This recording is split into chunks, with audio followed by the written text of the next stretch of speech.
Muito bem, senhoras e senhores, começando mais um Loucos por Automobilismo, edição número 235 do seu podcast favorito de velocidade.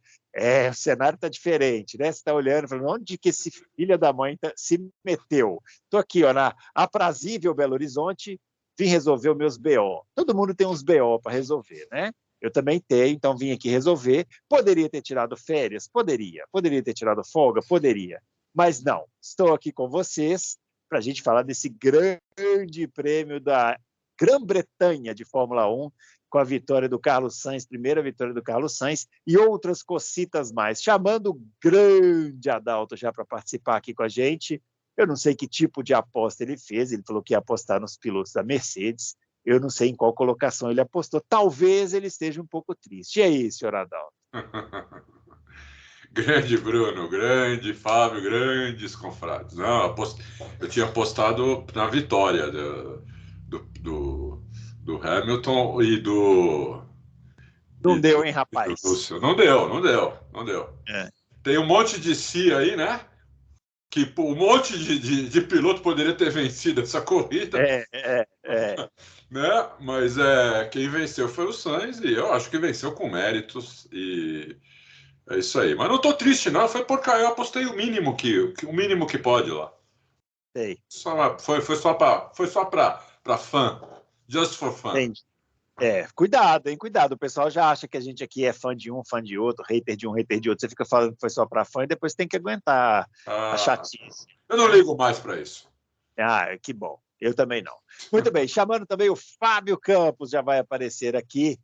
Ele que assistiu o Grande Prêmio da Inglaterra, ele que já esteve em Silverstone e ele que pode falar bastante sobre a sensação de estar em Silverstone, numa pista que, desde que foi reformada, só proporciona boas corridas. Eu não lembro de uma reforma tão boa quanto essa de Silverstone, porque sempre as corridas são boas, né, Fábio? É isso aí, é verdade, Bruno Aleixo. Eu acho que é uma coisa boa para a gente refletir, né? Já é um ponto bom para a gente refletir. Vamos tentar fazer isso mais uma vez aqui no Loucos, né? Levar uma reflexão diferente. Acho que tem muita análise sendo feita por aí que está focando, talvez, em algo que eu acho que não é tão importante e deixando o mais importante de lado. Nós vamos explicar tudo isso. Mas, eu acho que a corrida foi uma coisa absolutamente sensacional, né, Bruno? A gente teve finalmente uma corrida ali, nota 9, eu não vou dar nota 10, porque eu não dou nota 10, vocês sabem disso. É verdade. Até porque foi o finalzinho, né? Que foi muito bom, mas foi absolutamente épico. A gente testemunhou o automobilismo como ele deve ser, né? O automobilismo como, mesmo que ele não seja isso todos os finais de semana, ele tem que ser sempre mais próximo disso, isso não pode ser tão raro. E o que a gente viu mais uma vez, né? A prova de que a intervenção do safety car tem um potencial benéfico gigantesco, e a gente viu exemplos de automobilismo que eu acho que a gente deve replicar para todos sempre, como diria o outro. A gente que sempre está ali no Twitter, né, Bruno Aleixo, lembrando de ultrapassagens lindas, manobras, disputas épicas de outros tempos. A gente agora tem, não só agora, mas a gente tem mais uma épica ou várias para a gente retweetar, ou recolocar no Instagram, ou repostar aonde quer que seja. E ainda fomos brindados com uma ultrapassagem que, para mim, está na história da Fórmula 1. Tem que estar na história da Fórmula 1, porque uma ultrapassagem por fora na Copse é algo absolutamente de se saborear. Tem gente que não saboreia. Eu saboreio demais, e esse grande prêmio foi de arrepiar, seu Bruno Aleixo. A Copse, que é uma curva que não se ultrapassa. Achei engraçado, né? Porque ninguém passa lá, né? Segundo... Fora aquelas 20 ultrapassagens que a gente já viu lá, fora aquelas 20 não se ultrapassa. Não se ultrapassa lá, né? E o Leclerc foi lá por fora e fez uma ultrapassagem. Que coisa, né? Esse sinal dos tempos aí, o que aconteceu. Ele devia ser punido, inclusive, porque não se ultrapassa lá. É verdade. Muito bem, ó, aparecendo aqui os nossos twitters. Eu não sei aqui onde está aparecendo meu Twitter, mas deve estar aparecendo aqui, @BrunoAleixo80. O rapaz está num cenário maravilhoso hoje. Olha, cair da noite, olha que maravilha. Cair da noite aqui na nossa aprazível capital mineira, que o Fábio Campos conhece muito bem. O Adalto ainda não conhece, mas conhecerá, né? Conhecerei. É isso aí. Direi para aí.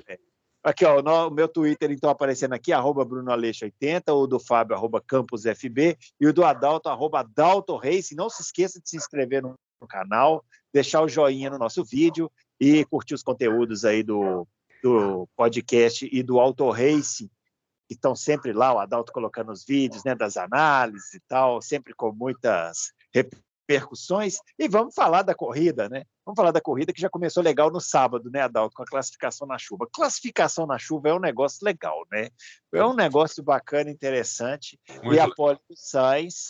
Eu queria te perguntar uma coisa, Adalto. A Red Bull deu uma menosprezada, né? Falou assim: olha, o Verstappen ia fazer a pole, mas ele acabou rodando, senão não ia ter, o Sainz não ia ser o pole e tal. Mas, na verdade, não foi bem assim, né?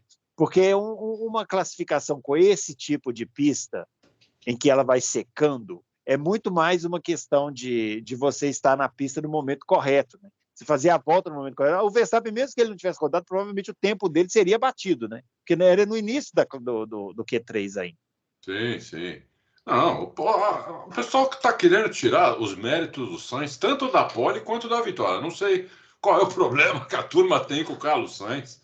Entendeu? Na hora que ele fez a pole, estavam todos na pista. Todos estavam na pista ao mesmo tempo. Então, ele não pegou uma pista melhor que os outros, né? Então, ele fez a pole com méritos. O Verstappen tinha dado 360 numa volta, tinha saído fora da pista na outra. O Leclerc também deu um 360.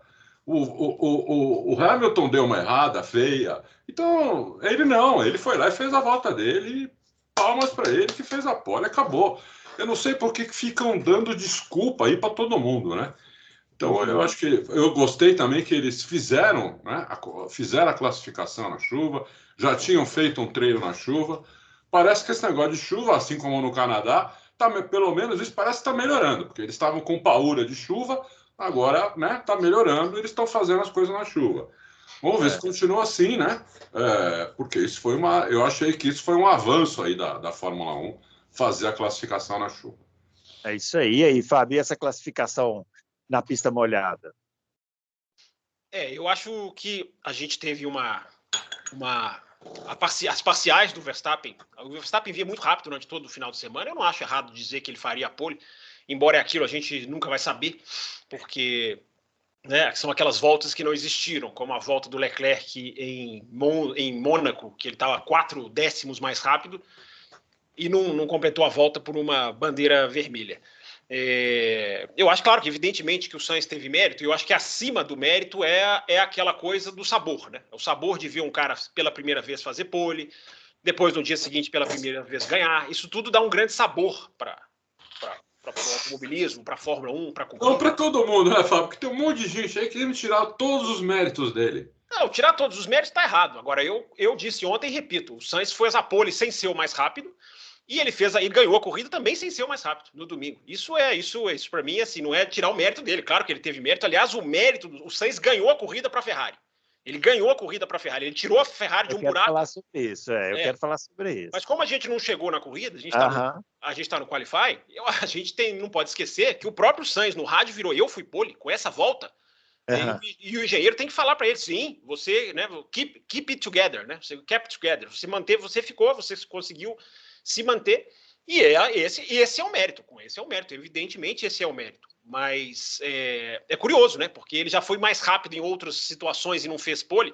Ele também vinha muito rápido naquela batida do Leclerc em Mônaco no ano passado, e ele tinha tudo para fazer aquela pole, aí as circunstâncias não trouxeram. Dessa vez as circunstâncias trouxeram. O Carlos Sainz, já a gente vai chegar na corrida, né? Ele tem uma coisa diferente, assim, um modo de encarar a corrida, um modo de falar com os engenheiros, um modo de se postar, que é muito interessante, é diferente dos outros, e eu acho que isso é muito legal. Isso foi bem visível nessa corrida, né? Já a gente vai falar. Bom, passando para o domingo, né? Domingo começou assustador, né? Com o acidente lá do Zhou, do Guan Yu Zhou. Ele se envolveu num toque com o Russell, com o Gasly, né?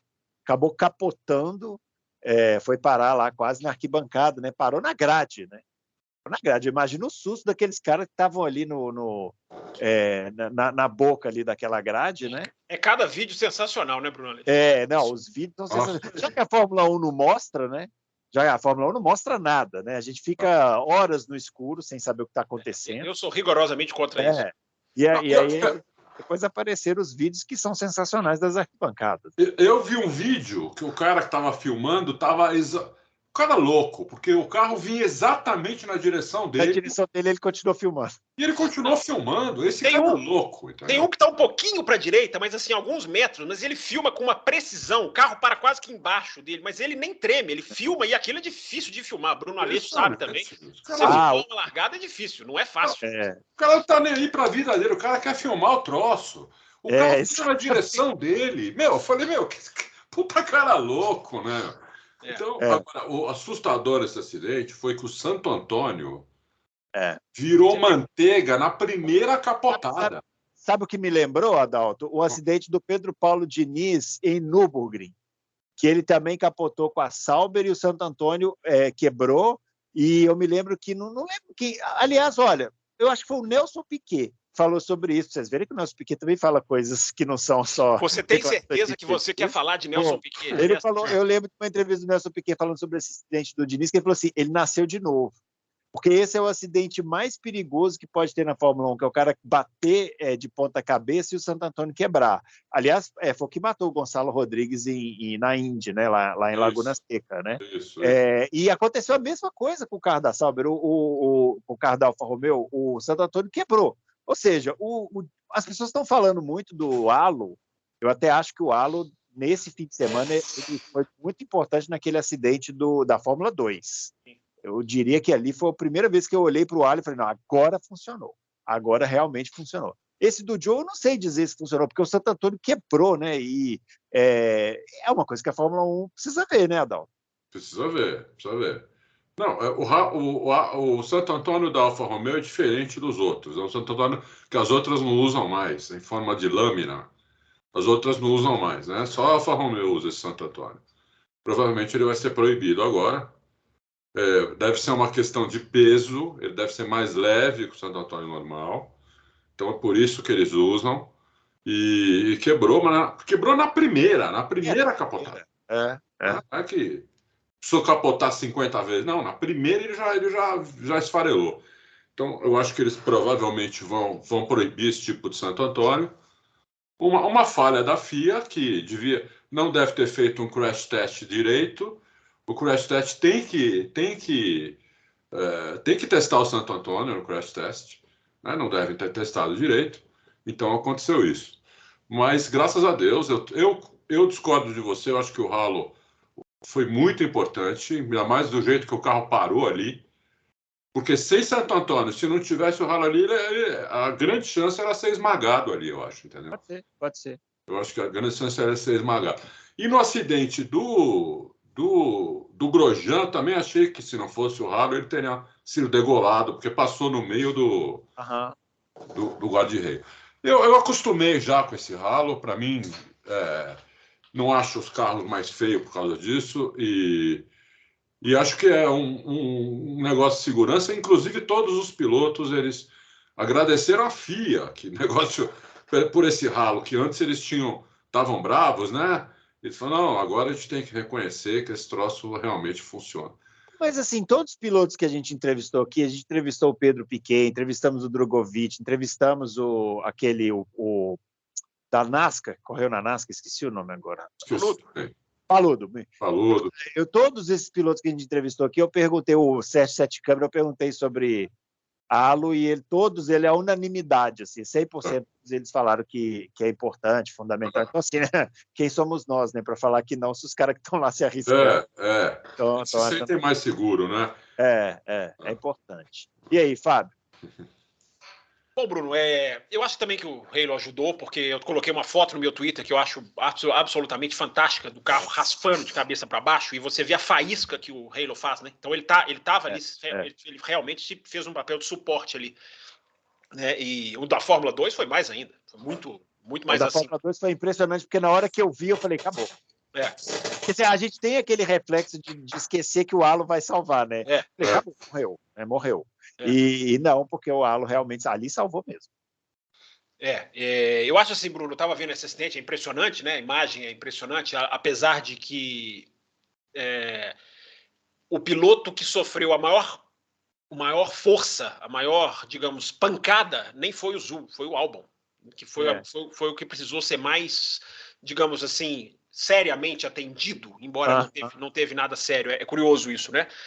Mas você vê esse acidente e tentar pensar fora da Fórmula 1, né? Porque a gente vê na Fórmula 1, a gente está acostumado até com as dinâmicas dos acidentes, né? Das consequências físicas de onde um carro vai, onde não vai.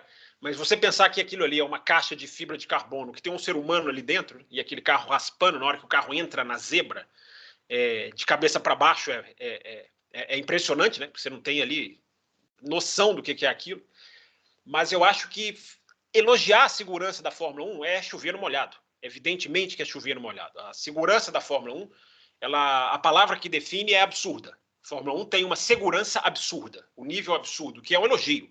Claro que não é uma crítica, só vou explicar, porque tem alguns que meia palavra não basta, então tem que deixar claro. É absurdo no bom sentido. Mas a Fórmula 1 ela precisa continuar com a sua abordagem, que é absolutamente séria e bem feita, que é uma abordagem como faz a aviação, né? De que cada acidente é preciso se aprender, é preciso se evoluir. A gente teve 2 acidentes no espaço de um pouco mais de 1 ano e meio, que os pilotos sobreviveram, é ótimo e maravilhoso. Mas se você pensar elementos de um acidente e trocar para o outro e colocar no outro, o piloto morreria. Se você coloca o Grosjean preso como o Zhou estava, o Grosjean estaria morto. Se você coloca fogo no acidente do Zhou, o Zhou estaria morto, porque ele não teria como sair ali. A imagem impressionante do carro entrincheirado num buraco. Então, Bruno Aleixo, eu estou dizendo isso como um elogio à Fórmula 1. A Fórmula 1 é hiper segura. Mas são 2 acidentes que mostram, simplesmente se você pensar um item de um e colocar no outro, como a briga pela evolução ela tem que ser imparável. Cada acidente tem que ser hiper estudado. Tem que se estudar essa questão do buraco ali mesmo, da grade. Você alarga, você abaixa. Você não pode pôr um buraco. Não é um buraco físico, porque era entre a barreira e a tela. Mas você não pode colocar um lugar em que o carro se encaixe. De maneira nenhuma. E eu acredito que isso vai ser amplamente estudado e verificado e mudado, porque é a busca pela segurança que não pode parar nunca, embora ela esteja num nível absurdo de bom, absurdo de competência. É isso aí. Realmente, né, esse vão, né, entre a grade e o pneu pode ser repensado, né? As pistas precisam passar por evolução. Já eu quero falar uma coisinha sobre a Stock Car esse final de semana. Adalto, vamos falar do Carlos Sainz, né? Primeira vitória, então, do Carlos Sainz, já falamos dele da pole. Olha só, eu vou contar para vocês como eu assisti essa corrida, para vocês verem que coisa, né? Como são as experiências, né, que a gente vai tendo assim. Eu viajei no domingo, né? Vim aqui para BH, passei o dia viajando e tal. Muito bem. Aí o meu plano era assistir no F1 TV a corrida, né? TV. Aí, só que eu cheguei aqui, estava passando a reprise na Bandeirantes, no Band Esportes. Aí eu, vou assistir. Já estava na volta 21. Aí eu assisti a corrida inteira ali da 21 até o final, né? Falei, o Carlos Sainz fez um corridaço espetacular. Aí depois eu fui assistir no F1 TV as 21 voltas iniciais. Aí eu mudei um pouquinho de ideia. Eu falei assim, foi bem. Mas também não foi essa coisa brilhante, espetacular, assim, né? Talvez o Verstappen ganhasse a corrida se ele não tivesse tido aquele problema lá que ele pegou um pedaço do carro, né, da AlphaTauri lá do Gasly e acabou com a estabilidade do carro dele, né? Enfim, né? Experiências diferentes para assistir a corrida, né, Adalto? Então, o Carlos Sainz, ele ganhou a corrida, primeiro porque ele não cometeu nenhum erro, né? Não, cometeu um, né? Cometeu um erro, hein? Cometeu um erro. Cometeu um erro ali quando ele estava sendo pressionado pelo... Mas veja bem, até aquele erro, ele me lembrou muito o Niki Lauda, que ganhou o campeonato do Prost sendo 1,5 segundos mais lento por volta. Pega as classificações daquele ano, não sei o quê. O Lauda era 1 segundo a 1,5 segundos mais lento que o Lauda, em praticamente todas as classificações. Só que o Lauda não cometia erro. E quando acontecia alguma coisa, como por exemplo aconteceu com o Sainz, quando o Sainz viu que a traseira deu uma escapada, ele não tentou trazer ela de volta. Ele simplesmente apontou para a grama, porque ele sabia que se ele tentasse trazer de volta, ele podia rodar, dar um 360 ali, como deu o Leclerc e o Vespa. Os dois deram no mesmo lugar onde o Sainz perdeu a traseira ali. Sim. Então ele colocou para a grama, né, não ganhou vantagem, porque perdeu a posição pro Vespa e continuou naquela toada dele, né? Que era uma toada mais lenta que a da Red Bull, porque a Red Bull era o carro mais rápido da pista, né? Tanto o Verstappen quanto o Pérez não chegou em segundo lugar à toa, né? Ele chegou em segundo lugar porque a Red Bull era um míssil de reta. Era boa de curva, não era ruim, era boa de curva, não tão boa quanto a Ferrari, mas muito boa, mas era um míssil de reta, entendeu? Então, por isso que ele foi segundo. Então, o Sainz, ele ficou ali em segundo, provavelmente, se o Verstappen não passa por cima lá do detrito e não acontecesse mais nada, fica muito si, né? Então, eu não vou falar de si, porque senão a gente vai ficar 3 horas aqui. Ele fez o que tinha que fazer, ele peitou a Ferrari. Uma hora a Ferrari falou: vocês estão livres para brigar, né? Pode brigar. Olha, eu não lembro de ter ouvido a Ferrari falar isso no rádio. Eu não lembro. Pode ter acontecido. Ideia rapidinho, né? Pode ter acontecido, mas eu não lembro, né? Vocês estão livres para brigar? Acho que só deixou umas 2, 3 voltas isso. Né? Aí viu, o Leclerc não conseguiu passar nessas 2, 3 voltas, aí eles mandaram o Sainz dar a posição, ele deu a posição, né? Mas depois recuperou com aquele negócio do safety car, tudo. E eu achei que a vitória foi merecida. Pode não ter sido a coisa mais brilhante do mundo, mas ele estava lá na hora certa, no lugar certo. Até para cometer o erro, ele foi inteligente de não tentar trazer. Porque aquela curva, eles estão a quase 300 por hora. A última curva, a penúltima curva ali daquele Szão.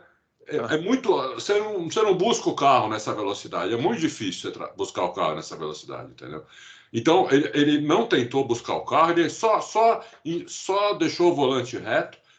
Foi inteligente até no erro. Então, achei que ele mereceu a vitória. Para a gente dar a informação correta, não é Szão. Nesse momento, o Fábio Campos vai falar corretamente o nome do complexo de curvas de Silverstone. Eu gostei de Szão. Eu gostei do Szão. Gostei. Para mim, deveriam mudar para Big S. Então, Big S. Porque muita gente não conhece, por isso que eu falei isso.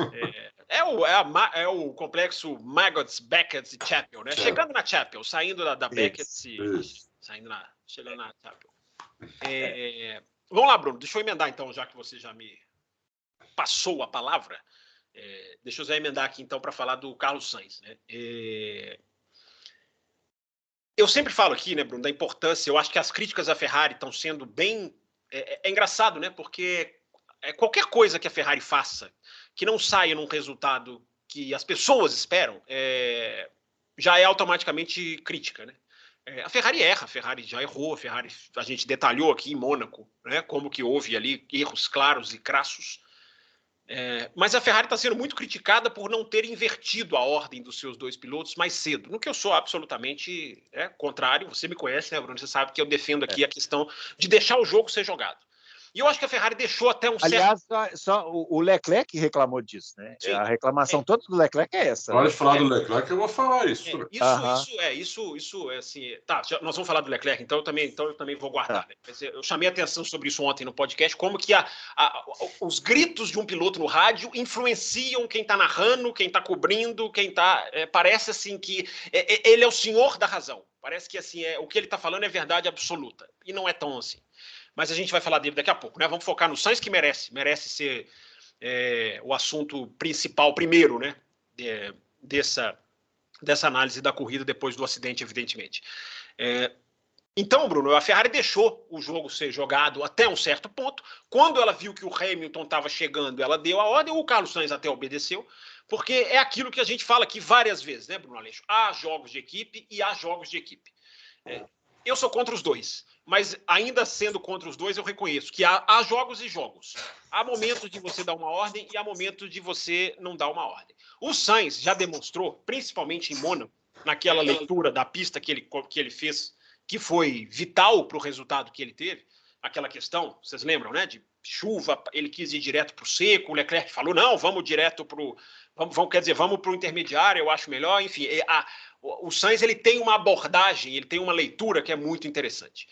E ele até compactuou com a equipe ali no momento em que a equipe fala, deixa ele passar. O Leclerc estava mais rápido do que o Sainz. O Sainz é um cara muito inteligente. Essa abordagem que você está falando é porque ele é muito inteligente. Isso é importante deixar claro, porque eu falei na abertura do programa que ele não era o mais rápido no sábado e não era o mais rápido no domingo, porque o Leclerc estava mais rápido que ele. Eu não estou questionando isso. O Leclerc estava mais rápido. Tanto que ele passa e não abre tanto quanto é proporcional à gritaria dele, mas abre um pouquinho até chegar lá na hora do safety car. O grande sabor, na minha opinião, Bruno, dessa vitória do Sainz foi ter revertido uma ordem da Ferrari, essa sim, absurda. Estúpida, né? Estúpida, absolutamente. É o que eu chamo do jogo de equipe sem planejamento central, plagiando o Capitão Nascimento, do Tropa de Elite, porque o primeiro teve planejamento. Eu sou contra. Eu acho que nós estamos antes da metade do campeonato. Eu gosto da imprevisibilidade. Eu gosto de deixar aberta a imprevisibilidade, independente se eu achar que ela vai acontecer ou não. Mas aquele jogo de equipe no meio da prova, do deixa ele passar, foi pensado. Olha, eles falaram para o Sainz, faça 1,32, a gente precisa que você acelere, faça isso, faça aquilo. Eles foram ali. Chegou no momento que eles falaram, o Hamilton está chegando, cara, deixa passar. Eu discordo, mas foi pensado. O último, esse que deu a vitória ao Sainz, eu acho que essa vitória domingo... Na hora que estava para a relargada.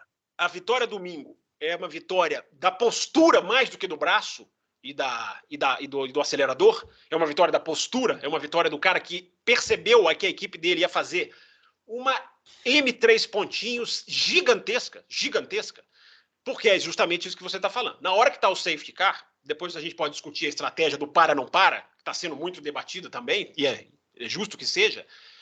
Na hora do safety car, na hora da relargada, a equipe vem com aquele rádio para o Sainz, mandando ele dar 10 carros de vantagem para o Leclerc, que é o que o regulamento permite. E se o Sainz cumpre aquela ordem, ele mata a equipe morre. A equipe morre na prova, porque os dois seriam engolidos por um Pérez ultra rápido, por um Hamilton rapidíssimo, tinha um Norris e um Alonso ali, eu espero que a gente discuta os momentos brilhantes da prova também, e o Sainz vira para a equipe e simplesmente diga, não me peçam isso. O jeito que ele fala é fantástico. Ele intimida a equipe no modo que ele fala. Ele não fala só, peraí, deixa eu ver, como o Norris fez em Monza o ano passado, quando o Ricardo ia ganhar. Mas será que eu não posso? Será que eu poderia ter? Não, o Leclerc não faz isso. O Sainz. O Sainz vira e fala, não me peçam isso. Não me façam esse pedido agora. E aí ele vai para cima e ganha a corrida. Ele ganhou a corrida aí. Porque a Ferrari ia acabar com a corrida. Nesse momento. Muito pior. A Ferrari ia perder a corrida. Ela ia perder a corrida. Existe atenuante para a questão da parada. Existe atenuante para o jogo de equipe anterior. Para isso não existe atenuante. Eles iam fazer uma besteira gigantesca. E o Sainz vai. E a gente tem o prazer, Bruno Aleixo, de ver as duas Ferraris disputando na reta Wellington, na entrada e na saída. As duas Ferraris disputaram posição limpa, respeitosamente, do jeito que tem que ser. Sem bater. Então, para acabar, o grande aplauso que eu bato para o Sainz é pela postura de ter ganhado a corrida numa decisão dele. Poucas vezes eu me lembro, já aconteceu, poucas vezes eu me lembro de um piloto ganhar uma corrida porque ele peitou a equipe e ele levou a vitória para a equipe. Esse é o grande mérito. Lembrou o Rubinho, hein? Falando em Ferrari, né? Lembrou o Rubinho lá na Alemanha, né? Vai parar para trocar pneu? Não vou parar, vou continuar na pista aqui, porque tá meio... Eu concordo com você. O que você acha, Adalto? Para mim, o Sainz salvou a corrida da Ferrari. Quando eu vi o jeito que ele falou, eu falei, eles iam perder a corrida, porque ele tinha atrás dele sabe Leão, quando tá salivando, assim? Era tipo o Pérez e o Hamilton atrás. Como é que é? Como é que é a boca? Salivando o Leão. E ele, atrás dele, eles iam passar por cima, como passaram, aliás, por cima do Leclerc, né? Passaram por cima do Leclerc. O Leclerc tentou de tudo e os dois passaram do jeito que deu. E iam passar pelo Sainz também. E o Sainz só tinha um obstáculo, que era o Leclerc. Então ele tinha que superar esse obstáculo e ir embora, porque senão a Ferrari ia perder a corrida. Não tem nem o que falar. Tá? É isso aí. Quem não viu isso aí está começando a ver Fórmula 1 agora, entendeu? O Hamilton, por exemplo, se não Mas, tem aquele Adalto, é bonito ver o piloto ganhar a corrida fazendo isso, não é? Você não acha? lógico que é. Mas isso aí o cara tem que ter cabeça para fazer. São poucos os pilotos que a gente viu. Eu vi o Prost ganhar corrida assim, o Lauda ganhar corrida assim, o Piquet ganhar corrida assim, entendeu? Todos eles mais lentos que companheiros de equipe, porque o Piquet também, né? Com tudo que eu gosto dele como piloto, ele era mais lento que o Mansell. Isso aí é óbvio, Sim, entendeu? sim. E ele ganhou o campeonato em cima do Mansell, sendo mais lento que o Mansell na cabeça, entendeu? Então, esse negócio de ser rápido, o piloto tem que ser rápido, lógico. A gente não vai achar que um piloto como o Latifi vai ser campeão, não vai, entendeu? Começou. Você é impressionante, é um protesto. Não, é um latifofóbico. O cara faz um final de semanaço, vai porque tem, dirige bem, larga super bem, e você ficou metendo pau no cara. Quase que dei 10 para ele, entendeu? Mas assim, você tem dois pilotos rápidos, só que um é mais rápido que o outro, não necessariamente esse um que é mais rápido que o outro vai ganhar sempre, não é isso, né? O Leclerc cometeu um erro banal na largada ali, onde ele quis enfiar o carro onde não cabia. Né? Primeira volta, né? Primeira volta, quarta curva da pista. Quer dizer, ele queria ganhar a corrida ali numa pista como Silverstone. Se fosse em Mônaco, até dava para entender, mas em Silverstone não, entendeu? Então, tem essas coisas que por isso que eu acho que o Sainz mereceu. E esse negócio do pitch foi perfeito. Foi perfeito. Agora, Bruno, só para matar, né? Só para matar aquilo que eu estava falando, né? É impressionante como o Sainz ele tem um modo de ver a corrida, né? Ele tem um modo até de falar com o engenheiro. O Sainz acabou de me vir a palavra aqui. 48 horas depois da corrida me veio a palavra que eu estou tentando achar. O Sainz tem iniciativa. O Sainz tem iniciativa. Ele tem iniciativa para propor estratégia, ele tem iniciativa para falar com a equipe, ele tem iniciativa para discordar. O Sainz tem iniciativa. E isso, mesmo que ele não ganhe mais na vida dele, eu acho que vai ganhar, até porque é importante lembrar, né? Vitórias mudam situações de carreira. Vitórias mudam abordagens, mudam a tranquilidade, o psicológico. Então, essa questão de a Ferrari... É impressionante, a imprensa inglesa está me impressionando como que eles criticam a Ferrari por não ter feito o jogo de equipe mais cedo. A Ferrari deixou o jogo ser jogado até um certo ponto. Não é aí que eu acho, na minha opinião, simplesmente a minha opinião, não é aí que eu acho que a Ferrari merece a crítica. A Ferrari merece a crítica na ordem da relargada, que era absurda, era estúpida. A palavra é estúpida, era uma ordem estúpida. Você tem um cara com um pneu mais novo e você vai mandar ele ficar parado atrás do cara que tem o pneu mais velho, que depois a gente vai falar do porquê que o Leclerc tinha o pneu mais velho, enfim... Mas Bruno Aleixo, ele tem iniciativa e vitórias mudam carreiras. Vitórias podem mudar destinos de pilotos. Então, os 11 pontinhos que ele tem para o Leclerc, que eu acho que são até exagerados, como foi do ano passado, que o Leclerc é bem mais rápido que ele, mas as coisas podem... O jogo tem que ser jogado. E eu bato palma para a equipe que deixa, pelo menos até um certo ponto, o jogo ser jogado. Não, ele ganhou muita moral, porque ele fez a pole, ganhou a corrida, estava com a volta mais rápida, até 2 voltas antes de acabar a corrida. Ele vai fazer tudo, entendeu? Então, quer dizer, ele está com muita moral. E peitou a equipe ainda. Ele fez tudo isso numa corrida só. Eu acho que o Adalto falou bem no vídeo, não sei se foi de sexta ou de sábado, que o Adalto falou um negócio que é verdade. Aquele segundo lugar do Canadá parece uma bobagem, mas dá confiança para o cara, né? E às vezes o piloto precisa de confiança, porque o piloto sem confiança, que está tomando do companheiro, ele começa a andar mais com o carro, começa a ficar afobado. Daniel Ricciardo.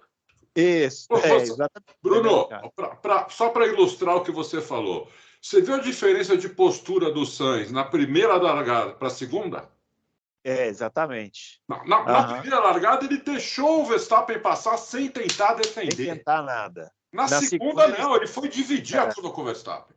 O Verstappen largou bem de novo, só que ele falou, não, agora não, eu tô por dentro, entendeu? Agora é minha. Se tiver que bater, vai bater nós dois aqui. Mas né? o Verstappen vai bater os dois, entendeu? O Verstappen com o pneu vermelho pulou muito melhor ali. Não tinha o que ele fazer. Mas não tentou nada. Depois do Verstappen, eu tenho depois para falar do Mick Schumacher. Bom, nós vamos chegar lá. Bom, vamos falar rapidinho do Leclerc também, porque o Leclerc ficou muito bravo, né? Eu não vi depois, assim, não consegui acompanhar as repercussões que ele falou para a imprensa, mas na hora no rádio ali, ele ficou bem bravo com a equipe, né? O Leclerc foi um leão, assim. Ele guia muito rápido, ele realmente é bem rápido.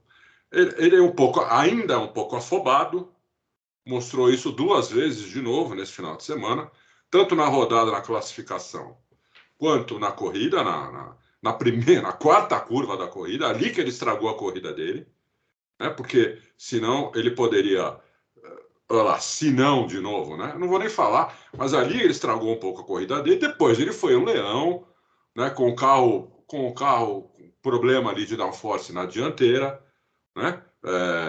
Ele foi muito rápido, ele segurou o Hamilton e o Pérez muitas voltas, foi ultrapassou de volta. A ultrapassagem realmente espetacular em cima do Hamilton na Copse, né? Troco, né? Na verdade, né? O troco, né? Porque o ano passado o Hamilton passou. Não, o Hamilton tinha acabado de passar ele, né? Acabaram de e passar aí ele também. Lá atrás. Isso. Então, ele um leão. Eu adoro piloto assim, eu sempre gostei de piloto assim. Agora, se ele melhorar um pouco mentalmente, ele se torna um piloto absolutamente completo. Entendeu? Um piloto quase imbatível. Porque ele é muito rápido, ele tem um controle de carro espetacular, né? Mas ele ainda é um pouco afobado, ainda comete uns erros que não pode cometer. Mas ele é jovem e ele tem tempo para melhorar isso, entendeu? A gente podia explicar assim, exatamente o que aconteceu, porque ninguém está entendendo muito bem o que aconteceu na questão do pneu, né? Por que a Ferrari não parou o Leclerc e parou o Sainz, né? E aí, Fábio, como é que a gente pode explicar essa estratégia aí da Ferrari?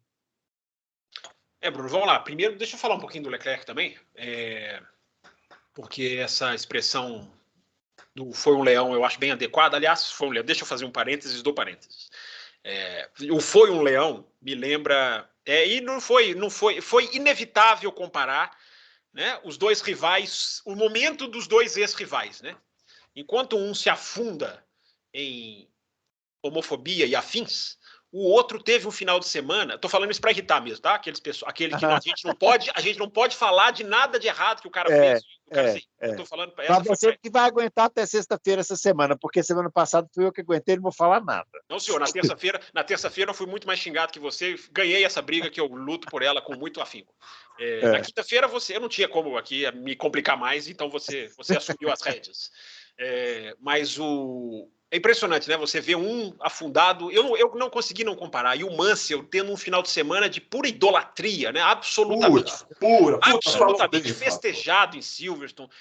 O Vettel andando com aquele carro dele, com aquela Williams maravilhosa, e o público fazendo uma festa tremenda. Ele sendo entrevistado. E indo abraçar o Vettel quando o Vettel saiu do carro dele. Não queria largar, você viu isso? Eu vi, inclusive a Sky Sports da Inglaterra mostrou essa imagem estendida. Ele não só abraça o Vettel, como depois daquele momento, e é muito interessante, porque o Hamilton chega, e o Hamilton chega ali como quem quer ver o carro também, com uma curiosidade muito legal. Né? O Hamilton ali olhando, ele fala alguma coisa com o Vettel. Eles conversam sobre o carro, né? A Fórmula 1 mostrou esse vídeo hoje, eles conversam alguma coisa sobre o carro, porque não deu para ouvir direito, mas eles falam alguma coisa. Eles conversam alguma coisa sobre o carro, e aí o Mansell puxa o Hamilton da conversa pela mão. Eu até era uma imagem do alto. Eu até pensei, o que o Mansell está puxando o Hamilton? Ele puxa o Hamilton, tira o Hamilton da conversa, vira o Hamilton para a arquibancada, levanta a mão do Hamilton para a arquibancada, vira para o Hamilton e faz o sinal de reverência. O Mansell fez, ele se abaixa com as duas mãos e faz esse sinal para o Hamilton. Na hora que ele fez isso, eu não consegui não lembrar do modo como ele foi tratado pelo outro rival do Mansell, contemporâneo do Mansell. Então, assim, é só uma reflexão. É só para explicar. Mas meu olho ficou todo marejado. É só uma reflexão, tá, gente? Ninguém aqui está diminuindo o Piquet. A gente já cansou de falar aqui que a carreira do Piquet é maravilhosa porque ele ganhou sem ser mais rápido, né? De tão maravilhoso que era. Mas é só uma reflexão. Antes que Não, mas aí junta com o que eu falei também no outro programa, que o outro, quando foi ser homenageado aqui em Interlagos, respondeu levantando bandeirinha de futebol rival. É verdade. Mas assim, eu achei muito legal ver o Mansell, ele quase que se ajoelhou diante do Hamilton. Cara, o Mansell pro Hamilton, né? Por mais que um tenha 7 títulos e o outro tenha 1, o Mansell inspirou a geração toda que veio depois. Né? Então é muito legal. Vamos lá, Leclerc, então Leão, né? Puxei o Mansell por causa da expressão aí usada do Leão. Eu acho que... Lembrou o Mansell, né?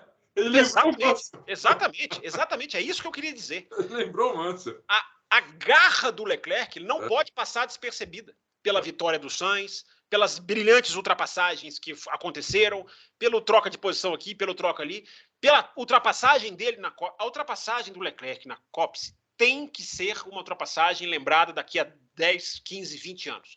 De tão linda que ela é. Eu acho que às vezes a gente, assim, se a ultrapassagem foi feita no passado, ela é super maravilhosa. Se ela é hoje, ela não é tanto. Não, essa é de você colocar junto com as mais lindas que a gente já viu. Porque é ousadia e controle do carro.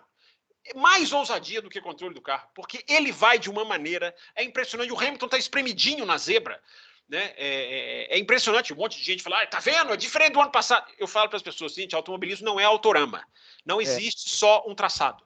Não existe só... O piloto não tem que fazer o mesmo traçado igualzinho todas as voltas. É porque os caras ali já querem lembrar. Independente de Hamilton. Aliás... Sobre quem foi também, até engrandece. Né? É o mesmo! Até engrandece. Mesmo. Sim, engrandece a ultrapassagem. Então, é importante dizer que o Leclerc lutou muito pela condição de pneu que ele tinha. O modo como aquelas ultrapassagens se desenvolveram na Club, na chicane do Vale, né? Veio chicane, que é a chicane antes da última curva, a Club. O modo como tudo ali aconteceu é maravilhoso.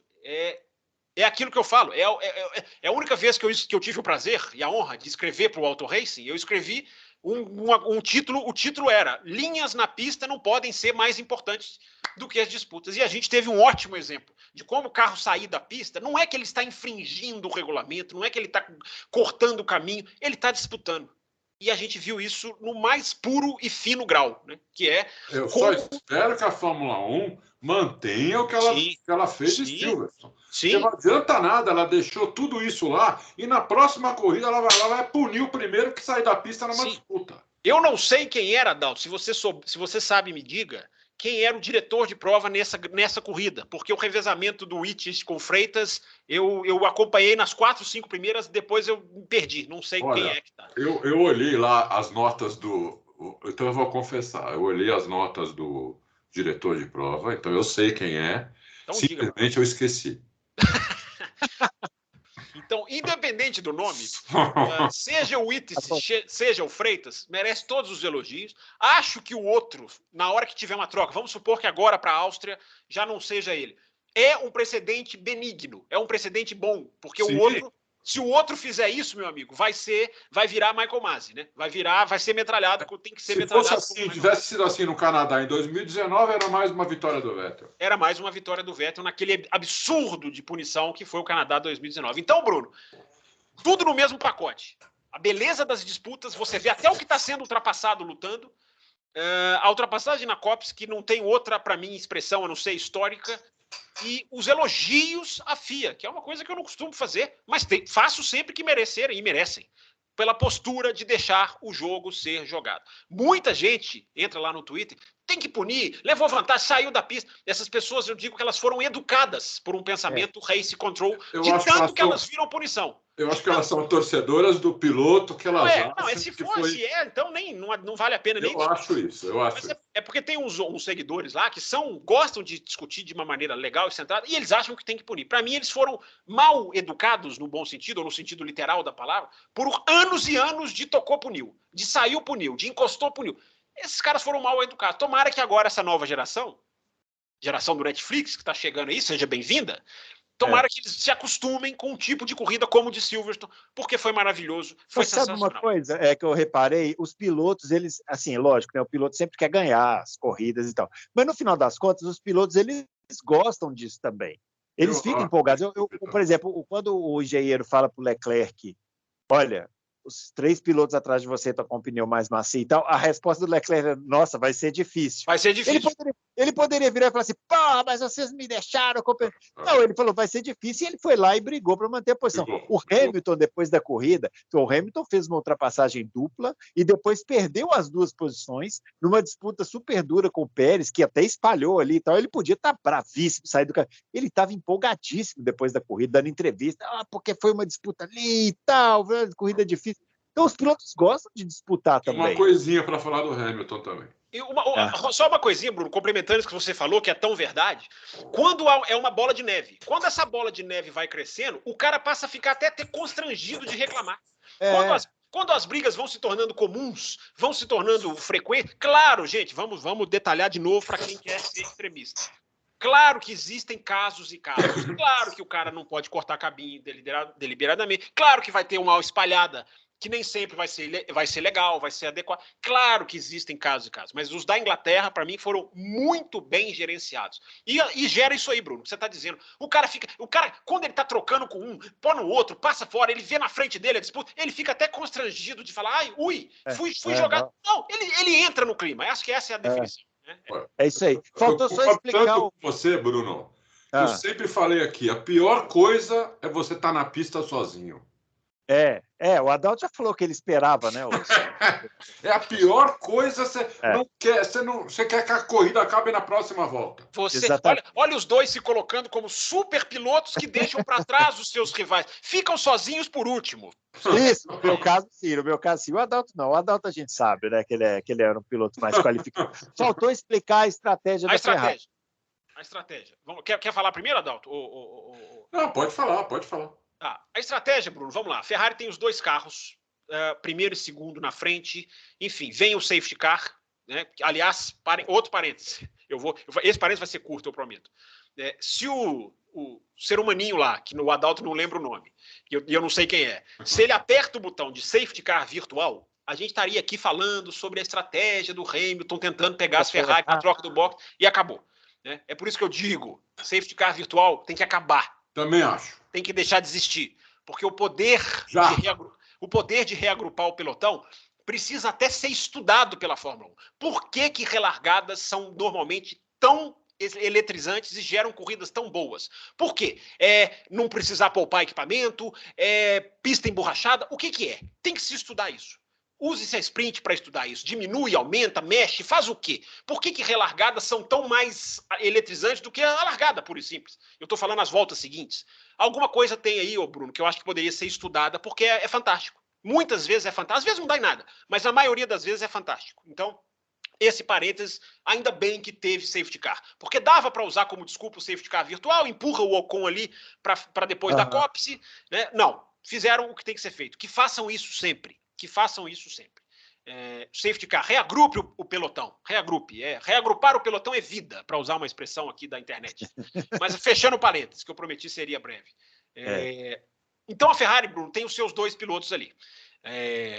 O que eu acho que muita gente da imprensa, principalmente a imprensa inglesa, não está considerando que essa situação ela foi e sempre será desconfortável para quem está em primeiro. Um safety car no final da prova, ou em algum momento crucial da prova, ele vai ser sempre desconfortável para quem está em primeiro. Por quê? Porque vai ter sempre o fator. Se você para, você abre mão da posição e os outros podem ficar na pista. Se você não para, como foi o caso, você pode ser engolido numa troca de pneus e os caras vêm mais rápido do que você. O que eu acho que é muito importante dizer, Bruno, é que o Sainz tinha pneus muito mais desgastados do que o Leclerc. Ele tinha parado bem antes. Foi isso que a Ferrari falou, inclusive. Sim, eu tenho até as voltas aqui. Eu até peguei as voltas aqui. O Sainz parou na 20 e o Leclerc na 25. É até um pouquinho menos, mas é o pneu mais desgastado. O Hamilton, isso é importantíssimo dizer. Por que a Ferrari não parou o Leclerc e ele vinha atrás do Hamilton e ele engoliria o Hamilton porque o Hamilton teria pneus mais desgastados? Nem tanto. O Hamilton tinha acabado de parar. Acabaram de parar. 5 voltas atrás, eu acho que não chegou a dar 4 voltas de bandeira verde, ou 4, 5. Ou seja, o Hamilton não teria essa desvantagem desse tamanho. Toda vez que... desculpa, posso dar por favor, claro, por favor. Hamilton estava com o melhor pneu para Mercedes. Sim. Tanto é que quando ele sai do box, ele pergunta: vocês têm certeza que vocês puseram o pneu certo, galera? Porque o pneu vermelho é o pior para Mercedes e o branco é o melhor. Aliás, esse é um dos outros fatores, né? Ninguém sabia que o pneu vermelho, apesar de muita gente colocou, mas quem está atrás ali vai para o risco, ninguém sabia que o pneu vermelho seria bom como foi. Ele acabou sendo surpreendente, porque existe essa equação, né, Bruno? O pneu vermelho começa muito mal uma pista que acabou de ser lavada, porque a chuva no sábado lava a pista, desemborracha, aconteceu no Canadá. O desgaste de pneu vai lá para cima. Por que vocês acham que o Verstappen larga com o pneu vermelho antes do acidente e depois troca para o branco, troca para o amarelo? Se ele largou muito bem. Aliás, é impressionante o delta das largadas, né? Com a diferença que a borracha está fazendo. Quem larga com o pneu mais macio tem uma vantagem de saltar pelo grip muito melhor. Então você vê o Verstappen pular muito bem porque estava com o pneu vermelho, o Russell pular muito mal porque estava com o pneu branco. E o que acabou gerando até o acidente. Então por que o Verstappen abriu mão? Porque aquele pneu era altamente, digamos, não recomendável. Ia durar 10 voltas. Ele ia durar 10 voltas. Só que no final da corrida, carros com tanque vazio e pista mais emborrachada, o pneu funcionou. Lógico. O pneu deu certo. O carro está quase 80 quilos mais leve. Quase 80 quilos mais leve. Aliás, isso tem que ser falado do acidente do Zul também, né? Os carros largam com praticamente 1 tonelada. Né? É isso. Tudo aquilo aconteceu com o carro pesando praticamente 1 tonelada. Né? Porque é exatamente no momento da largada que o tanque está mais cheio. É para se pensar o que apenas comprova que o cara que estava filmando lá era bem doido mesmo. Ele arriscou tomar uma bigorna de maluco na cara. Né? Eu filmo 5 vezes esse vídeo. Não é possível que esse cara não parou de filmar, meu. Então, Bruno, só para matar, né? O double stack que as pessoas pedem, né? Tinha que ter posto os dois. Se fizesse isso, tirava o Sainz da prova. Porque tinha pouco tempo para fazer a troca do Leclerc e o Sainz entrar junto. E a Ferrari tem o trauma de Mônaco, porque foi ali que o Leclerc perdeu o 3º lugar para o Verstappen, porque um ficou na filinha do box atrás do outro. Eu não concordo com tirar o Sainz da corrida, e aí vem uma grande discordância em muitas análises que eu estou vendo. Tirava o Sainz da corrida porque o Leclerc é que está brigando pelo campeonato. Você não tira um cara da corrida dessa maneira. Você tem 2, primeiro e segundo, você tem que tentar preservar essa vantagem ao máximo. Lógico. Então, pelo amor de Deus, não. Então, assim, o que eu acho que muita gente não está pensando é, o primeiro colocado, ele já tem conceitualmente uma posição de desvantagem nessas situações. Gente, é o Hamilton largando sozinho na Hungria. No grid, sozinho, parado, sem ninguém. Por quê? Ele faz uma coisa, o grid todo faz outra. É natural. É a tentativa que você tem de ganhar a posição. É a tentativa que você tem de fazer alguma coisa. Então, não acho, Bruno, que a Ferrari... Tudo bem. Agora, olhando... Eu sempre falo isso, né, Bruno? A análise confortável depois da prova é uma coisa. Tudo bem, agora no conforto pós-prova, parasse e tirasse o Sainz. Na hora não é assim que o jogo é jogado. Você tem que tentar otimizar. Então, parar o Sainz. E aí que está o X da questão, Bruno. A cabeça da Ferrari era, vamos parar o Sainz, ele volta atrás, fica de escudeiro e a gente ganha com o Leclerc. Só que o Sainz não ficou. O Sainz não ficou de escudeiro. Essa foi a falha no plano da Ferrari. A Ferrari vive, neste momento, Bruno, um constrangimento de um piloto que ele até aceita ajudar a equipe, como ele aceitou no meio da prova. Mas ele não é um cordeirinho descerebrado que abaixa a cabeça para tudo. Esse é o constrangimento que a Ferrari vive hoje, nesse exato momento. Isso pode ser uma má notícia ou uma boa notícia, né? Porque nesse caso, por exemplo, ele ajudou a equipe, né? Pessoal, eles estão falando uma bobagem, entendeu? Vocês vão perder a corrida, deixa eu continuar, né? Exato. Já no meio da prova, ele consentiu, porque falou, não, tudo bem, aqui eu tô perdendo tempo, então não sei, talvez tenha que valorizar. Bruno, outro exemplo, rapidinho, outro exemplo para as pessoas de como você está em primeiro nessas horas vai te colocar numa posição de desvantagem. O Hamilton em Abu Dhabi. Todo mundo só lembra do Mas em Abu Dhabi. Sim, Vamos tentar esquecer o Mas. O Hamilton não para. O Verstappen para e o Hamilton fica, porque posição de pista, gente, você abrir mão da posição da sua pista pode matar a sua corrida. Então, o Hamilton também não parou em Abu Dhabi. Então, gente, cuidado, porque os torcedores da Ferrari adoram se fazer de vítimas, né? Tadinhos de nós, a Ferrari só erra. Quando a Ferrari erra, a gente vem e põe o dedo na ferida. Dessa vez, existem várias atenuantes para mostrar que o que Eu acho que a Ferrari não errou. Pois é, exatamente isso que eu estou dizendo. Não errou. O que a Ferrari fez é altamente compreensível. É isso que eu ia dizer. Ela cobriu os dois lados. Exatamente. Ela cobriu os dois lados. E achou que o segundo lado ia defender o primeiro e o segundo não defendeu. Agora, reparem vocês, não sei se vocês acessam, o Adalto, sim, não sei, o Bruno, a imprensa inglesa, tanto quanto eu acesso. Parece que a Ferrari perdeu a corrida. A Ferrari, há um clima de derrota. A Ferrari ganhou a corrida, mas há um clima de derrota, porque as pessoas acham que o campeonato justifica tudo.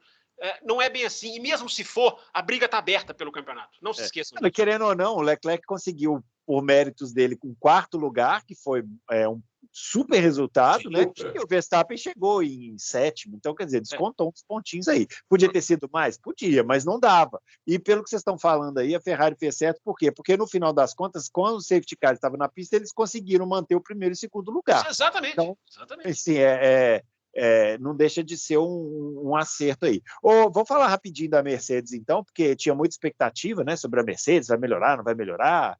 E aí, Adalto, melhorou ou não melhorou? Porque o Hamilton chegou em 3º, mas e aí? Não, melhorou muito. O Hamilton foi por grande parte da corrida o piloto mais rápido da pista, principalmente, né, quando trocaram os pneus, quando estava com o pneu mais duro. Mesmo com o pneu médio, o Hamilton durou muito tempo, foi um dos que mais andou com o pneu médio, tirando diferença dos caras da frente, né? Então, melhorou muito.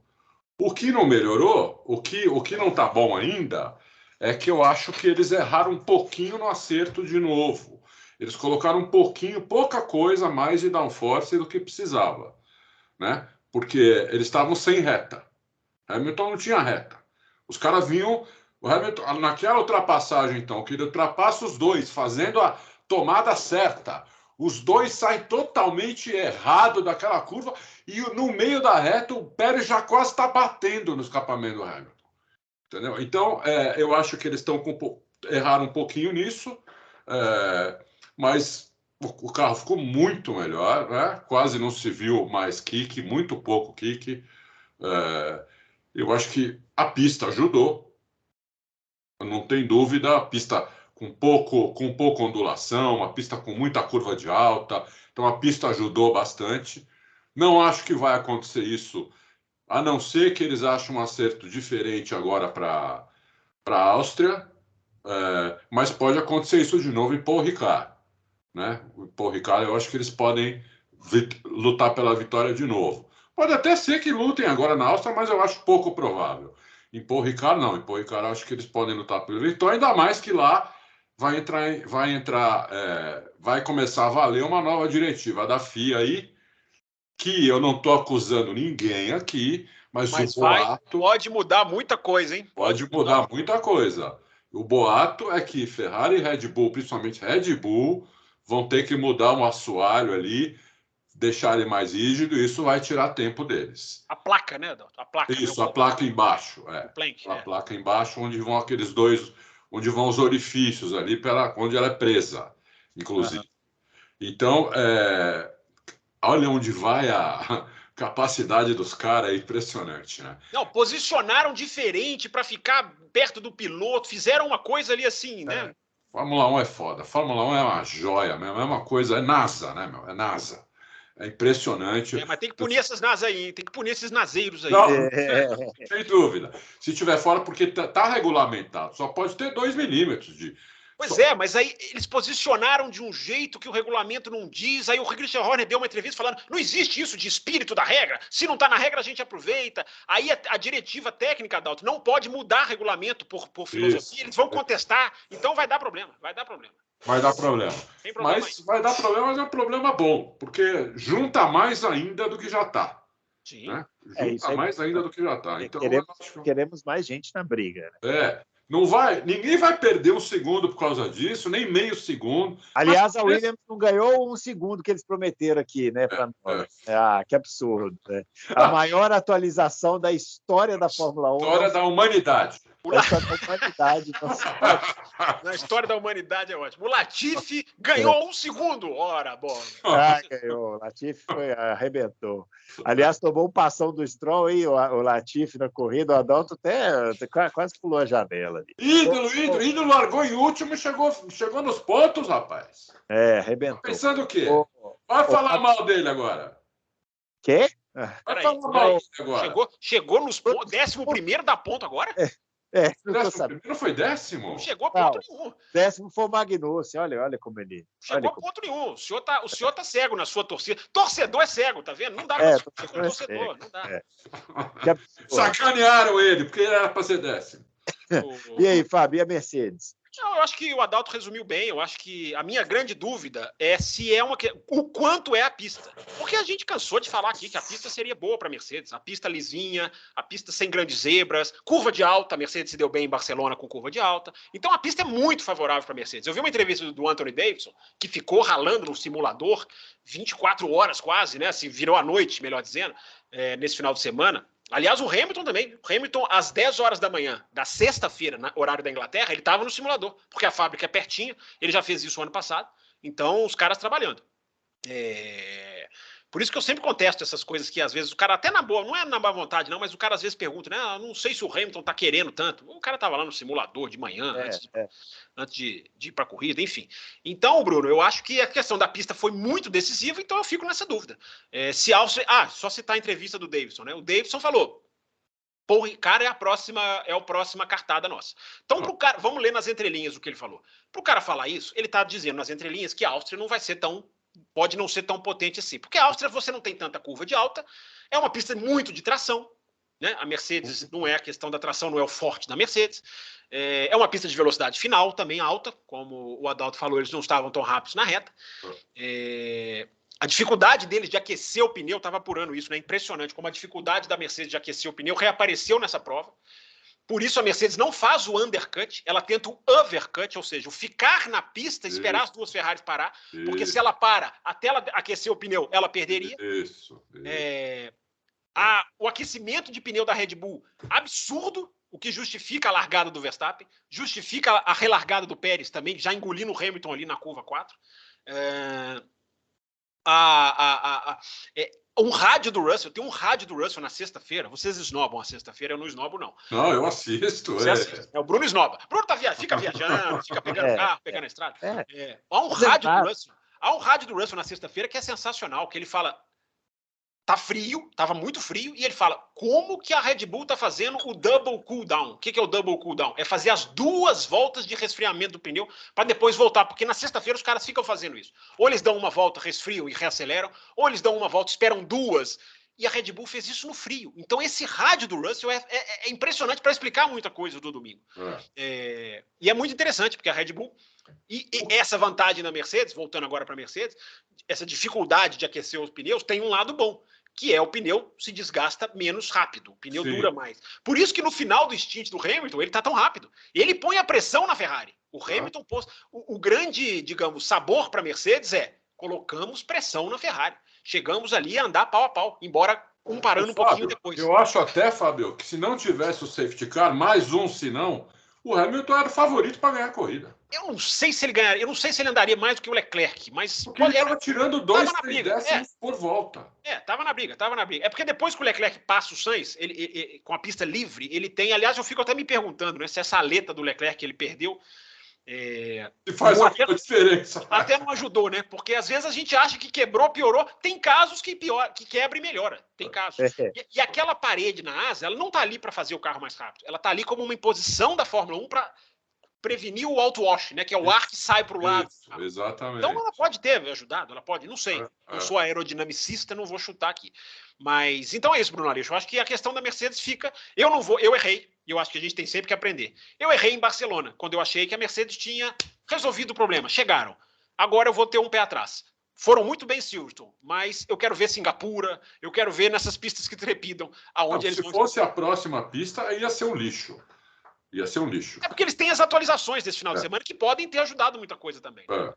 Eu acho que é o que a gente falou, vai ser médio, acho que agora na Áustria, e pode voltar a brigar pela vitória em Paul Ricard. Agora, nós vamos falar do Hamilton ou... Pode falar. Queria aproveitar e falar o seguinte do Hamilton. O Hamilton, eu acho que o que eu percebi nessa corrida, ele muito cauteloso nas disputas. O Hamilton, eu vi você falando isso no seu vídeo de domingo, e eu fiquei pensando, né? Desde o ano passado, né, Adalto? Desde o ano passado. Mas vocês acham que ele foi cauteloso ali naquela ultrapassagem dupla? Mas no ano passado, Bruno, ele estava atrás no campeonato. Ele estava atrás, tentando buscar o Verstappen, o Vespa, e o Vespa jogou com isso. Então o Vespa jogava duro, para quê? Se bater, sai os dois, quem se ferra é o Hamilton. Esse ano não, o Hamilton não está lutando pelo campeonato. Ele matematicamente ainda tem chance, mas vamos ser realistas. Não tem, né, de ser campeão, ele está muito atrás, a não ser que haja uma virada absurda e a Mercedes ganhe 10 corridas seguidas, entendeu? Senão ele está fora. Eu queria que o Léo, editor do programa, recortasse esse trecho e colocasse no Auto Racing. Hamilton não tem mais chances de ser. Não. Foi isso que eu falei. Matematicamente ele tem, mas seria a maior virada da história isso daí. Sim. Porque realmente a diferença tá um pouco grande, né? Então, eu achei muito cauteloso. Eu achei que, por exemplo, logo que ele ultrapassou os dois, né? Quando o Pérez embutiu nele, nunca podia ter aberto a tangência para fazer aquela curva, mas estava na cara que o Pérez, que estava embutido nele, ia pôr por dentro. Aí ele tomou ali, mas tomou mesmo. Tudo bem, o Pérez jogou ele para fora da pista, mas ali foi na disputa. Não acho que tinha que punir o Pérez, entendeu? Não acho que tinha que punir o Pérez. Aconteceu a mesma coisa na Turquia o ano passado, ao contrário. Né? Tá na disputa, entendeu? Então, não dá. O Pérez teve que frear lá dentro. Mas ele não podia ter aberto ali. Depois, aí, quando o Pérez passa ele demora para reacelerar. Como ele demora para ficar bem atrás do Pérez mesmo, para não tentar fazer do lado do Pérez, com medo talvez de rodar, aí que o Leclerc aproveita para colocar do lado dele, eles fazem aquela curva esquerda, que eu esqueci o nome agora, e depois a direita, onde o Leclerc coloca ele antes da cópsia ali na reta. Então eu achei que o Hamilton estava muito cauteloso nas disputas, coisa que sempre foi o ponto forte dele. Não sou só eu que falo, Rosberg fala isso, Alonso fala isso, todo mundo falou. Hamilton em disputa roda a roda, desde que ele entrou na Fórmula 1 em 2007, ele já mostrou que era diferenciado, que era um ponto forte dele. Raramente ele perdia uma disputa roda a roda, raramente. E ele perdeu todas nessa daí, todas. Entendeu? Então eu achei que ele está muito cauteloso, eu acho que ele tem que pôr a faca nos dentes de novo, entendeu? E falar, é disputa aqui, né? Esse negócio de querer ser limpo demais, talvez tenha passado um pouco do limite, entendeu? De limpo demais passou a ser cauteloso. E aí um piloto muito cauteloso, ele vai perder todas as disputas roda a roda. Espero que ele reveja isso, deve estar vendo o replay da corrida, deve ter visto já umas 10 vezes, e ele fique mais com a faca nos dentes, porque ele poderia conseguir pelo menos segundo lugar nessa corrida, eu acho. Tudo bem. Você quer falar, Fábio, alguma coisa? Não, eu acho que pneu frio, cara, carro que tem dificuldade de aquecer o pneu, o cara não coloca na parte suja, cara, não vai colocar porque vai ser muito pior para ele. Eu acho que isso tem que ser considerado. Eu não tenho essa sensação de que ele tá dividindo diferente. Eu acho até que ele foi punido, ele foi quase punido, né, em Miami, porque dividiu com o Russell e botou o Russell lá para fora. Eu não tô vendo isso, assim, eu não tô enxergando isso, mas se for o caso, acho que é bom vamos observar. Mas eu acho que ali tem muito essa questão ali do pneu. Eu acho que essa questão do não aquecer o pneu foi muito bem, assim, ficou muito nítida nos começos e relargados. E ali era meio. Isso não tem dúvida, mas assim, coloca o Verstappen no carro do Hamilton. Os caras, o Verstappen faz aquela ultrapassagem dupla. Os caras passarem o Verstappen de novo, eles iam ter que passar por cima, meu.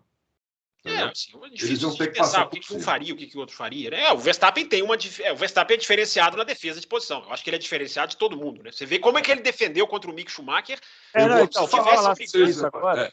Para finalizar nesse assunto que eu quero falar uma coisa. Então, para finalizar a Fórmula 1 aqui nessa edição, vamos falar da disputa do Verstappen com o Schumacher, que é até engraçado a gente falar isso, né? Disputa Verstappen com o Schumacher, mas é porque o Verstappen teve problema, né? Ele teve um problema no assoalho do carro, né? Que coisa, né? O Tsunoda e o Gasly se pegaram na pista, aí um detrito sobrou para o carro do Verstappen, ou seja, 3 Red Bulls numa tacada só, né? É verdade. E o Verstappen acabou se dando mal, ficou lento na pista, né? E aí teve. Canadá também, hein? Segunda do Japa. No Canadá ele bateu lá, saindo do boxe, agora tirou o Gasly da disputa. Ele tentou uma ultrapassagem assim, meio afobada, né? Se atabalhoada, né? Bem afobado. Acontece. Mas Por que e aí, será, né? Por que será que Tsunoda, Stroll, Latifi vão tão mal, né? O que será que acontece? Deve ter algum motivo, né? Deve ter algum motivo. Mas o Zul foi bem na classificação. Muito bem. A gente pulou essa São parte. 3 seguidas. São 3 seguidas. Que ele está muito azar em corrida, né? Mas na classificação tá pegando bem, hein? Mas vamos lá, vamos focar no Verstappen. Ou é o Bottas que tá murcho? Eu não sei, hein? Eu não sei, pode ser. Eu acho que não. Mas vamos falar do... Tem que dar o braço a torcer. Falar do Verstappen aí, Adalto. O Verstappen, ele pegou aquele detrito ali, tinha tudo para ganhar a corrida, porque era realmente... o Sainz cometeu aquele erro lá e depois ia ser muito difícil buscar o Verstappen numa corrida normal. Né? Então, depois teve aquele safety car, a gente não sabe o que a Red Bull faria se o Verstappen estivesse em primeiro ou não, então podia acontecer um monte de coisa. De qualquer maneira, então eu vou falar do que aconteceu. No final da corrida, o Verstappen com o carro, de acordo com o Helmut Marko, não comigo, o carro estava 1,5 segundos mais lento por volta. 1,5 segundos mais lento por volta. O Schumacher chegou e eles começaram a disputar. Eu achei que as primeiras disputas, eu achei que o Verstappen defendeu ferozmente a posição na boa, porque ele não deixou nenhuma curva pro Schumacher. Agora, na última curva, a curva era do Schumacher. A curva era do Nico. Eu fiquei com essa sensação, respeitou demais, hein, Adalto? Mas é lógico que respeitou. Ele não podia ter tirado o pé nunca. Fiquei com a mesma impressão. Porque é o seguinte, agora... Peraí, vocês estão dizendo que o Schumacher é que não podia ter tirado o pé? Lógico. Eu acho que respeitou demais. Assim, eu não gosto de me colocar num cockpit que eu nunca vou saber como é. Mas eu fiquei com a sensação, porque ele levanta muito o pé. Muito! Tira totalmente o pé, entendeu? É só para o ouvinte saber, nós estamos falando da última curva da última volta. Exatamente. Ali é o seguinte, os dois estão fazendo a curva era mais do Schumacher, inclusive. Sim. Ele estava por dentro, né? Estava por dentro. Tem uma batida do Magnussen com o Albon ali que estava desenhada se o Schumacher tivesse o pé, né? Se você tira o pé nessa situação, todo mundo está vendo... Você perde o respeito ali, entendeu?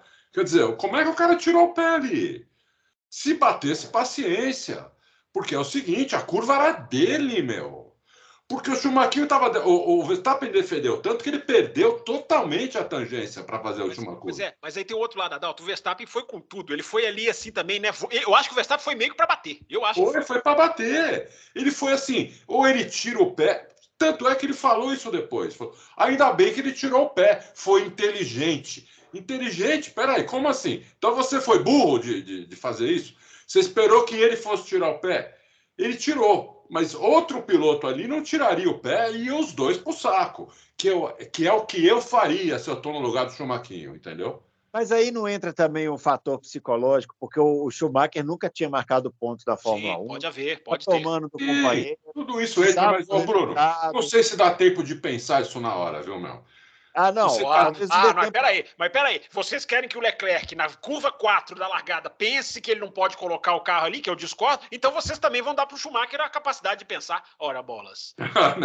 Não, é diferente, eu acho diferente. O Leclerc é um cara que estava com o carro para ganhar a corrida, talvez.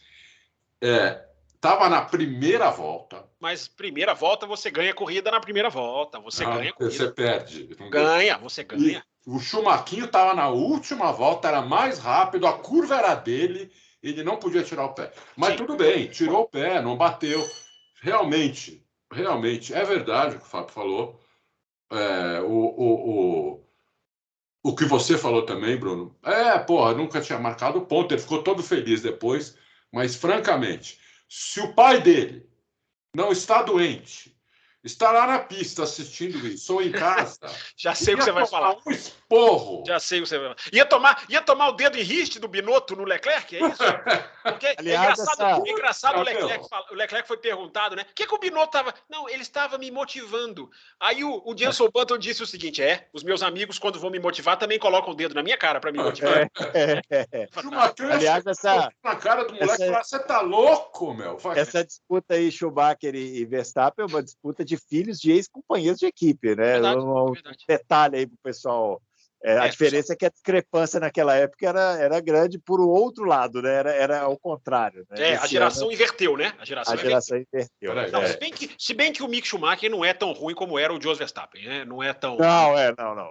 Vamos ser justos. No momento em que Adalto abandona o programa... Aqui, não vamos continuar aqui. Deixa eu falar rapidinho uma coisa. Deixa eu dar um pitaco também dessa questão do Mick Schumacher, que eu acho que você ponderou muito bem, Bruno. Tem essa questão ali da pressão de marcar ponto, porque uma coisa precisa ser relatada. Há uma guerra da imprensa alemã com a Haas. A imprensa alemã atacando muito a Haas, atacando muito a situação do Mick Schumacher, cobrando o próprio Mick Schumacher. Não é atacando só cegamente para defender o pilotinho, não. Criticando muito o Mick Schumacher. O Gunther Steiner já respondeu à imprensa alemã especificamente. Então há isso tudo aí, há todo esse contexto aí. Eu também fiquei com a impressão, respeitou. Eu não vou condenar o cara, não vou dizer que o cara não podia. Respeitou, também fiquei com essa sensação. E só uma coisinha, Bruno, sobre a Red Bull, para terminar. Eu te conheço, eu estou vendo a sua ânsia de entrar na Fórmula Indy, você já está se coçando. Mas deixa eu falar uma coisa sobre a Red Bull, rapidinho. Quando a Ferrari quebrou em Barcelona e no Azerbaijão, eu disse aqui nos programas seguintes, né, que a Ferrari, quebrou, não ganhou a corrida, mas deu indícios de velocidade. Nesse final de semana, quem ganhou foi a Ferrari. E a Red Bull, não é que ela deu indícios de velocidade, ela foi muito rápida. Então, eu quero deixar isso registrado, porque me assustou. Não sei o que vai ser na Áustria, onde a Red Bull normalmente se dá bem. Mas a velocidade da Red Bull foi impressionante. O FP3... Tem muita gente ali que já estava dando a corrida como acabado. O Verstappen botando meio segundo toda hora que ele entrava na pista. Não é uma circunstância aqui, outra ali. E a velocidade na corrida também. Se não há acidente do Zul, se não há a quebra por causa das AlphaTauri, eu acho que estaríamos aqui assustados com a vantagem, porque, olha, foram muito rápidos. E agora só tem que ver a questão da diretiva, né? Que vocês lembraram aí, né? Como é verdade. A diretiva pode mudar muita coisa, porque dizem que a ponta do assoalho mexer, a ponta da placa, é o que cura o porpoising. Eu tô vendo muita gente dizer isso. Se for, nós vamos ter grandes dores de cabeça aí para algumas equipes. Dores de cabeça e dores de coluna, né? Para os pilotos aí que não estavam tendo com esse problema. O Adalto falou aqui numa quinta-feira da questão do reiki, né? De que já há um reiki na Red Bull, Isso só acontece, especialistas falando, não sou eu. Eu jamais teria capacidade de chutar isso, nem chutar. Especialistas dizem que fazendo essa flexibilidade na ponta, aí você pode fazer o reiki. Aí te favorece. Por isso que a Mercedes está esfregando a mão com essa. Então, gente, vamos ficar de olho, porque, olha, o bicho vai pegar nos bastidores aí. Muitas coisas para acontecerem, né? Falando então da Fórmula Indy, né, com o Fábio Campos. Chegou a hora que o Bruno mais gosta do Loucos por Outro. Não, mas é rápido, eu quero falar uma coisinha da Stock Car, na verdade, depois de falar da Fórmula Indy. A Fórmula Indy teve a vitória do Scott McLaughlin em Mid-Ohio. Uma corrida que teve várias batidas entre carros da Andretti. Você pode me explicar o que está acontecendo na Andretti com o Rossi que bate no Grosjean, que toca Imagina o clima que deve estar lá, porque o Grosjean deu na traseira do Colton Herta, depois o Rossi foi passar, o Grosjean jogou o carro em cima, os dois saíram da pista, assim, um batendo no outro, de um jeito esquisitíssimo. Depois o Rossi bateu no Devlin De Francesco, o Devlin De Francesco bate em todo mundo, aí tomou mais uma batida.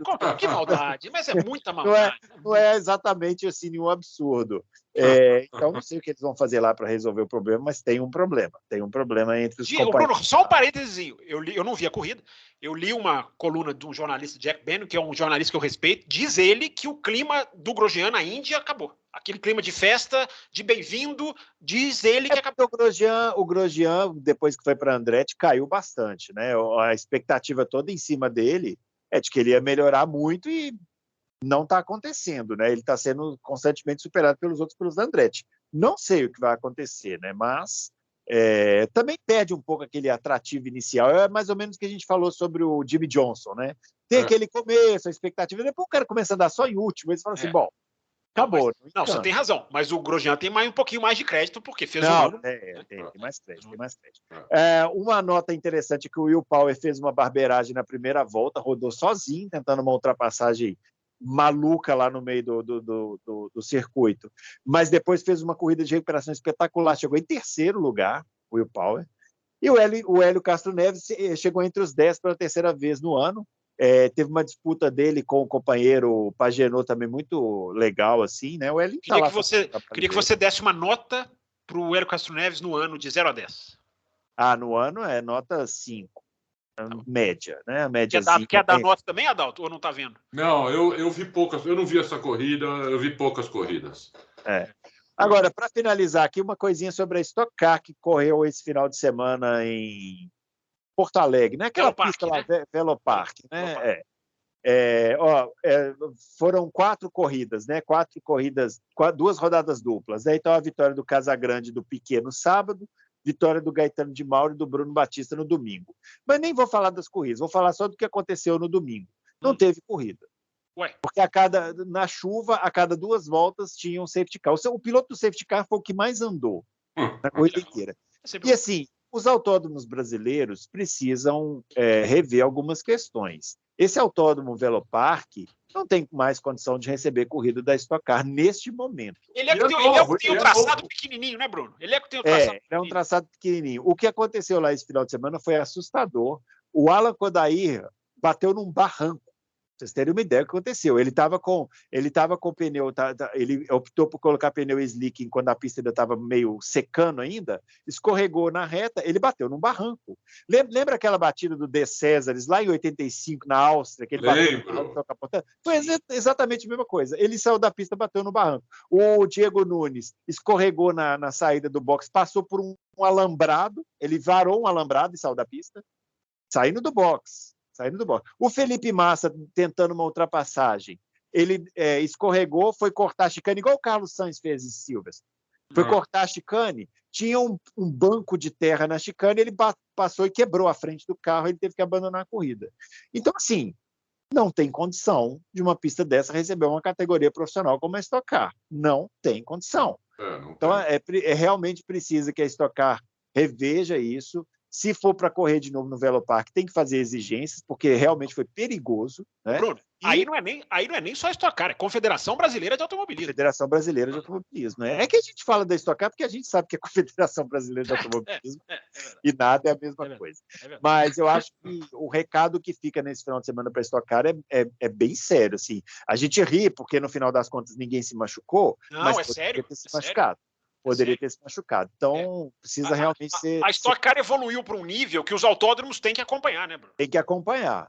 E poucos no Brasil acompanham. E esse do Velopark gritou que não acompanha. Né? Então, grades enferrujadas, o asfalto muito ruim, água empoçando, não tem a menor condição de uma categoria como a Stock Car correr no Velopark. Eu acho que eles precisam rever isso. Né? Você veja a importância de uma grade, que eu acho que também pode ser estudada e repensada, porque se o carro do Zul vai mais rápido, eu acho que a grade até cederia, mas você vê a importância de uma grade, né? Exatamente. É isso aí. Muito bem, pessoal. É isso, então, finalizando nosso Loucos pro Automobilismo dessa semana. A gente volta na quinta-feira, hein, Adalto? O que teremos aí na quinta-feira? Na quinta-feira nós teremos o grande Sérgio Maurício. É isso aí, vamos receber o Sérgio Maurício aqui e vamos selecionar algumas perguntas dos ouvintes para serem feitas. Então, você que está ouvindo aí, capriche na pergunta. No capricho, né? Como eu disse. Não, mas peraí. Que história é essa de selecionar? Você sempre leu em tudo. Agora vai ter filtro. Vai ter condição. Vai ter filtro. Condição, vai ter muita pergunta, mas a gente vai selecionar as melhores. E as outras selecionar só algumas. Vocês dois são as grandes estrelas desse programa. Se não, não vai ter mais pergunta do que tem para vocês, não vai. O Fábio fala isso porque a cada quinta-feira a gente recebe aqui uma mensagem de gente sendo agraciada, né, com presentes que ele está mandando, né? Exatamente. Eu estou sendo acusado e eu quero meu advogado. Hein? O Fábio está pobre já, né, meu? Gastou todo o dinheiro dele em brinde. Qualquer dia ele vai fazer o programa pelado, porque já mandou todas as camisas para as pessoas. A todos que pedem a minha presença aqui na quinta-feira, vocês merecem o esforço que eu tento fazer, porque os dois não mexem uma palha, mas vocês merecem o esforço. E eu continuo fazendo o esforço, embora vocês não percebam, mas eu continuo. É que eles gravam cada vez mais de manhã, então é difícil. Tá bom. Que absurdo. Muito bem, pessoal, é isso. Então, não se esqueça do joinha no nosso vídeo, de se inscrever no nosso canal. A gente volta na quinta-feira, então, batendo um papo com o Sérgio Maurício. Mande suas perguntas e a gente vai bater um papo legal aqui, beleza? Grande abraço para todo mundo e até lá. Valeu!